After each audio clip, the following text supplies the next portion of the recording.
নমস্কাৰ বন্ধু বান্ধৱীসকল, মোৰ আছামিজ ফেক্টছ ইউটিউব চেনেললৈ আপোনালোক সকলোকে স্বাগতম জনাইছোঁ। আজি মই পুনৰ সাধাৰণ জ্ঞানৰ এক তথ্য সম্বলিত ভিডিঅ' আপোনালোকৰ বাবে লৈ আহিছোঁ। আজি এই ভিডিঅ'টোত আমি জানিম বিশ্বৰ 10খন আটাইতকৈ বেছি জনসংখ্যাপূৰ্ণ দেশৰ বিষয়ে। তেনেহ'লে ব'লক কোনো পলম নকৰাকৈ আজি আমাৰ ভিডিঅ'টো আৰম্ভ কৰোঁ। প্ৰথম স্থানত আছে চীন। হয়, চীনেই হৈছে বিশ্বৰ আটাইতকৈ বেছি জনসংখ্যাপূৰ্ণ ৰাষ্ট্ৰ। চীনৰ জনসংখ্যা হৈছে প্ৰায় 1.4 বিলিয়ন, যিটো সমগ্ৰ বিশ্বৰ সকলো দেশৰ ভিতৰতেই আটাইতকৈ বেছি জনসংখ্যা। দ্বিতীয় স্থানত আছে ভাৰত। ভাৰতৰ জনসংখ্যা হৈছে প্ৰায় 1.3 বিলিয়ন। তৃতীয় স্থানত আছে আমেৰিকা। আমেৰিকাৰ জনসংখ্যা হৈছে প্ৰায় 331 মিলিয়ন। চতুৰ্থ স্থানত আছে ইণ্ডোনেছিয়া। ইণ্ডোনেছিয়াৰ জনসংখ্যা হৈছে 271 মিলিয়ন।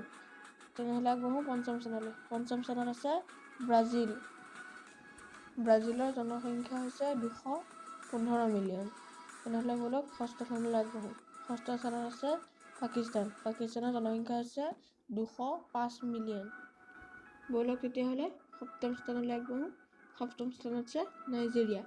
নাইজেৰিয়াৰ জনসংখ্যা হৈছে 202 মিলিয়ন। ব'লক তেতিয়াহ'লে অষ্টম স্থানলৈ আগবাঢ়ো। অষ্টম স্থানত আছে বাংলাদেশ। বাংলাদেশৰ জনসংখ্যা হৈছে প্ৰায় 168 মিলিয়ন। নৱম স্থানত আছে বিশ্বৰ আটাইতকৈ ডাঙৰ ৰাষ্ট্ৰ ৰাছিয়া। ৰাছিয়াৰ জনসংখ্যা হৈছে 146 মিলিয়ন। আমাৰ লিষ্টৰ একেবাৰে শেষত অৰ্থাৎ 10ম স্থানত আছে মেক্সিকো। মেক্সিকোৰ জনসংখ্যা হৈছে 134 মিলিয়ন। যদি মোৰ ভিডিঅ'টো চাই ভাল লাগিলে তেনেহ'লে লাইক কৰিব, শ্বেয়াৰ কৰিব আৰু মোৰ চেনেলটো ছাবস্ক্ৰাইব কৰিবলৈ একেবাৰে নাপাহৰিব। ধন্যবাদ।